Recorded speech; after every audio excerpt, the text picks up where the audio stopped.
Hello, my name is Sebbi and welcome back to the coffee break in Minecraft. Today is Wednesday, August 7th, 2024.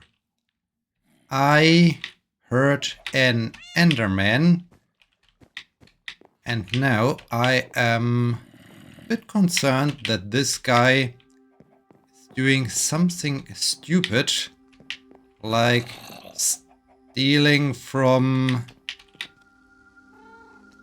IB, like stealing from my park. I hope this guy is not up to this kind of stuff. I hope this guy is just leaving us. Can't see him. I can only see that guy. Wow. So much chaos. So much chaos is going on outside. Let's focus on the inside. Let's focus on our cozy home and the cat, which demands a salmon, I guess. Cat, I got a really, really fresh salmon. Are you interested in this fish? Here you go. Okay. Cat starts to purr. Cat is happy. Let's store these salmon in the cat's food box. Well, it's not only the cat's food box. This is a thing I could do. I could have a specific chest for the food of the cat. So far I'm sharing the cat food. Well, I use one box for the cat food as well as my additional gear. Alright, that's fine. The bees already looked happy. The zombie in front of the gate is also happy, I guess.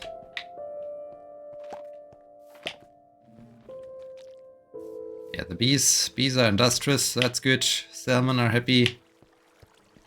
Park, despite the existence of an Enderman in the morning, seems to be good. That's fine. Well, you, good sir, I don't necessarily want to kill you because you are wearing some nice... Ow.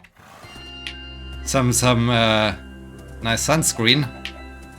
Let's just try to irritate him and let him be up there.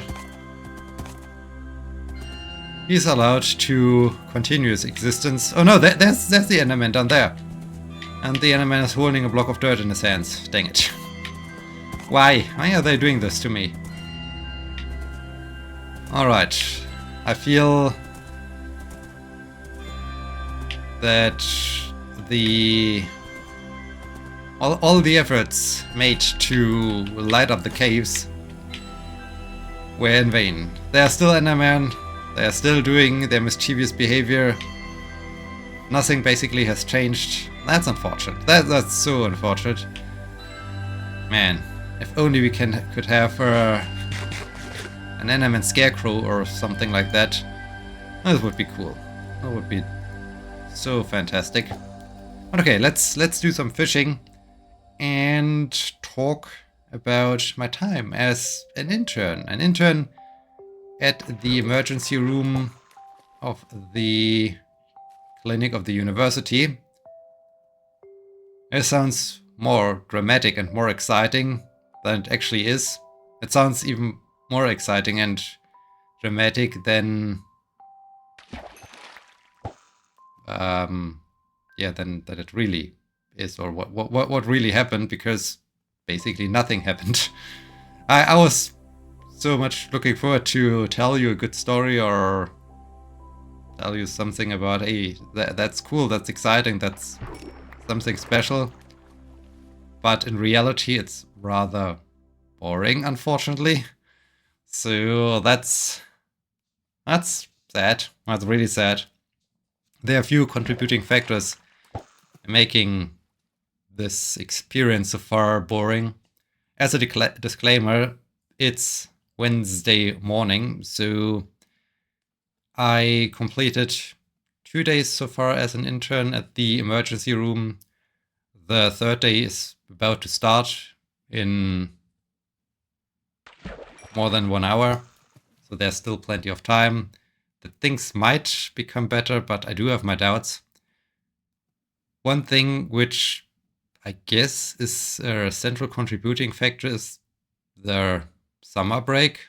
Well, not that the hospital takes summer break, but August is a typical month for traveling, for taking days off, for not being here.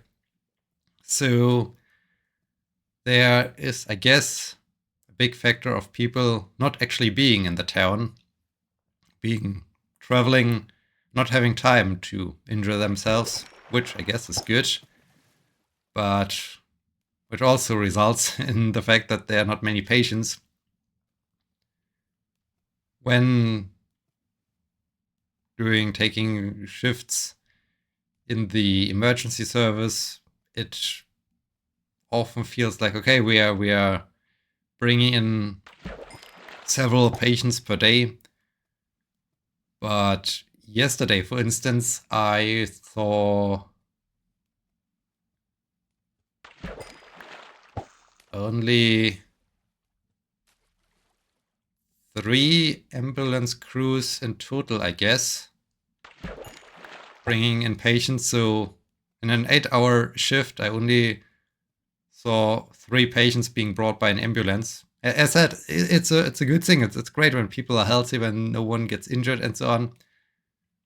But when you're there to learn something, it's not what you anticipate. So there's that. The next thing is that most tasks so far that happened weren't really challenging. I mean, sure, there are some things that require some experience, like giving people who broke their arm, wrist, leg, whatever, a good cask. I mean, sure, that's a task that requires some finesse, and that is a thing you can't pick up on a single day or so. You have to practice this.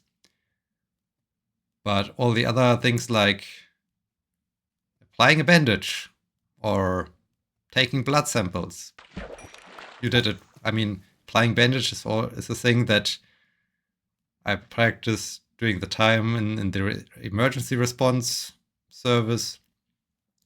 But taking blood samples was something new, but it's really easy. I mean, you can't do it wrong. Of course, I'm quite sure you can do it wrong, but it's not really something where you have really to put a lot of cognitive effort into it. So once I did it on the first day, I understood it. Okay, that's how you do it. Those are things you should avoid.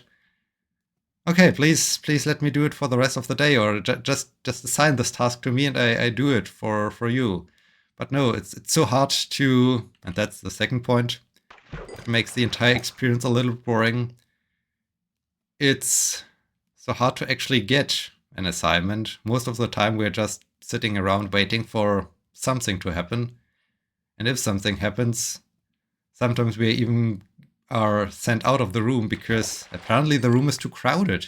You can't be there with some interns. And then you think, okay, I'm here to learn something, but the only thing we see is an empty room while we're waiting for things to happen. I don't want to blame the staff itself too much for it. I mean, I understand for them it's also a little bit of a, well, not a nuisance, but a thing that might feel kind of redundant. They get a frequent stream or a constant stream of new interns. The interns stay for 1 or 2 weeks mostly, and then there are new faces. So yes, I get it. I get it. Your daily business is full of interns, and they just change. You always see new faces, but in the end, they're all doing the same thing. You always have to introduce them to the same thing and so on. So yes, it might lead to a situation where you think, oh no, well, it's just another person being here for a week and then this person is gone. But on the other hand, we as interns are there because we want to learn something. So why not try to put the interns to a good use sounds wrong, but why does not every person of the staff grabs one intern for a given day and just take them with them, assigns them all the tasks they wouldn't usually do, gives feedback, provides help, provides assistance. It might take a little bit longer, maybe, I don't know. But in the end, everyone can get something out of it. But just not really doing something with us feels a little bit weird, and feels also a little bit like a waste of time and resources and whatnot. So yeah, that's definitely sad.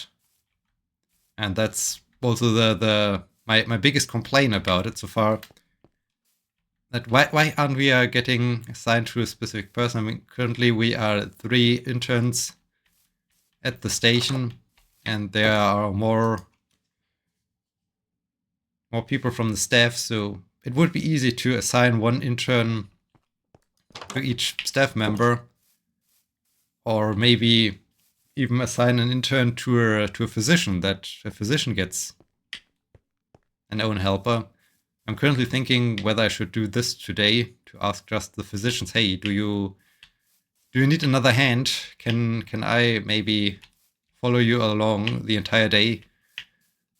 Maybe that's a thing I could do. Need to see.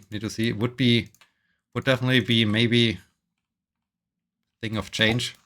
But yeah, so basically it's the combination of the staff maybe being a little bit, well, not bored, but it's just okay. They are always interns. They change on a weekly basis. We lost interest or so. Then there are not many patients, and that they don't really give us tasks, which also feels a little bit bad. And then when one of those few rare patients appears, everyone basically jumps on them because everyone is bored, and then we are all getting sent out because there are all of a sudden too many people in that room. What a surprise. So yeah, that's basically the experience so far, which, as I said, it's a bit sad because I'm there to learn something. And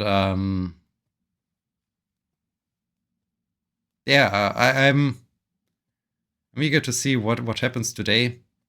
Maybe something more is going on there, or I indeed ask the physicians whether I can follow one of them along.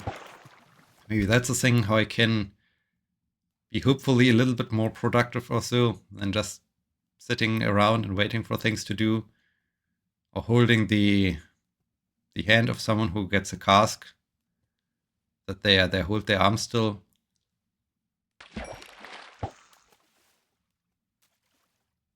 So yeah, the most exciting things so far were taking blood samples and applying a bandage.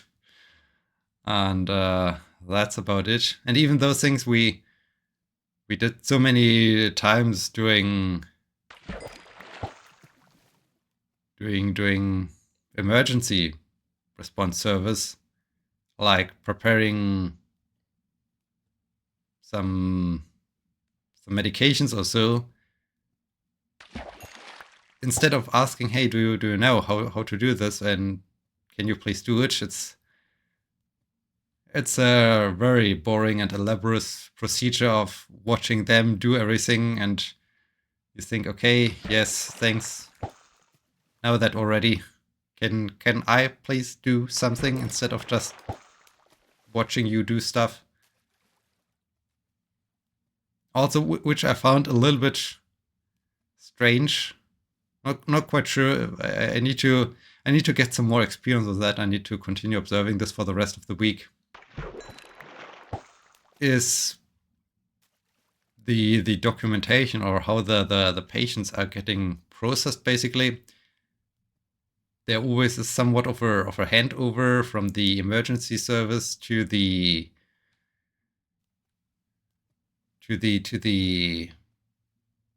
staff at the hospital, to the emergency room. When emergency response person comes in, they tell what's going on with the patient and so on. I thought they would take notes, or even if they don't take notes during the handover, they would document all those things afterwards, but it does not feel like it. And all the most of the information does not seem to be propagated to the physicians in the end. I mean, maybe they document it and I just haven't noticed it or so. But it feels like there's a high level of lost information, or of information that is then being gathered again from the patient, which already was done by the emergency response service. So I don't know. It feels like, okay, that's inefficient. There are also so many other inefficient processes in the entire business. Especially the IT system's kind of inefficient. So yeah, I just have the feeling, hey, you would need someone like me, to say, someone who knows about human-computer interaction, who knows about optimizing processes and so on. Maybe this would be of help to you, but I mean, that I'm not there to change the world, I guess. And when I'm not even getting some clear assignments, or when I'm not even getting some minor level of responsibility for a given day or so, I don't have to start thinking about, hey, maybe I do have a suggestion for you how you can do things in a more efficient way. I think this, other than going the completely wrong way, and I would try this. So yeah, I still have some hope for the remaining 3 days at this station, at the emergency room, to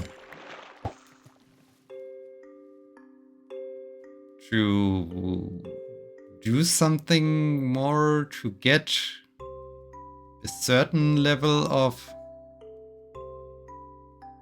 autonomy, maybe. that would be cool. So yeah, and I also realized and question a little bit, for my EMT, I need to have I need to write a certain log. I mean, writing the log is one thing, but they also ask inside of that log for some example cases that were kind of interesting, and so far I can't provide this thing. So I'm not quite sure what I should document in this log, and there is nothing to document. But maybe today is something worth documenting happens. Or alternatively, it's also good to document something absolutely boring, like, okay, person had a cut in his hand and needed a bandage or so, to show them that, hey, maybe the entire process, the entire training process for a EMT training needs some improvement in general. I mean, this is also not changing the world, but just as a small example, like, hey, that's useless. I felt the most fun moments, aside from a few minor other things, were when staff from my emergency response service appeared. They might have just walked through the hallway or so without bringing a patient or so, just getting someone from the other station or something like this. Having a quick chat with them, I think, was where the best highlights so far. So yeah, it's really underwhelming, and the main contributing factors are the somewhat uninterested staff and the lack of patience. Because there's not much to do and the staff is not really giving us something to do. I feel this is a deadly combination. So who knows? Who knows what happens in roughly an hour when my shift starts. I will tell you more about this on Sunday when we see us again. I mean, the episode is not over yet. We still have some daylight left. Still can continue repair my equipment to get ready for the next expedition. I still feel, I really feel like it is time to go on another expedition to extend a little bit our knowledge of the coffee break world in the direction we already traveled. We added this as one little map to the overview map. I just like to continue traveling that direction to just see what happens back there. I like to keep the rest of the world so far unexplored simply because I might. I'm always unsure what to do. I might continue to update the world when new updates are released in the hope that this one update eventually solves this Enderman problem. But as long as there's a potential of getting updates, getting new terrain generation, getting something new, I feel like it's good to save some areas for exploration, for experiencing new terrain. So this might be good.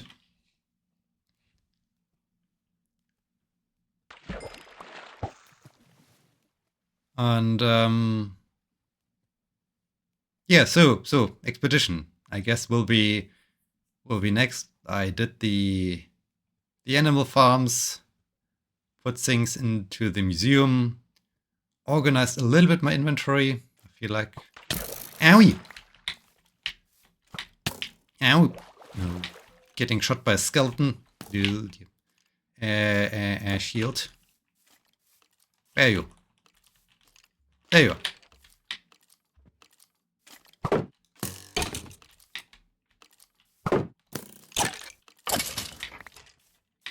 Okay, I guess that's the moment when it's time to retreat and return to the tower. Luckily it was just a skeleton and not a creeper who snuck up on me while I was fishing, and all of a sudden I would hear the hiss. And oh no, that's bad. Okay, let's fall back. Let's return to the tower. Put away. Oh, well, put away maybe the salmon. I feel like I have more than enough fish up there. I think I will rather cook up the fish for the upcoming expedition. Yes, cat, I know it's a shame when I cook the fish, but you have plenty of fish in the chest down there. Okay, yes, I only need to repair the harvester, and then we are ready to go. The fishing rod could use a name at some point. There's nothing I can store away here. Okay, let's quickly have red. Zombie.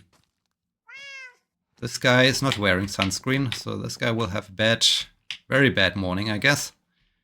When this guy wakes up, all of a sudden the sun appears. Okay, I can't see. I know. Maybe, well, I think there's a little piece of the roof visible from the cow and sheep farm, but I think I cannot see the chicken coop. Anyways, nice view to the center of the coffee break world, the 1000 episode monument. And with that, we are at the end of this episode. I hope you enjoyed it, and I hope you will be joining me next time. Until then, my name is Sebbi. See you!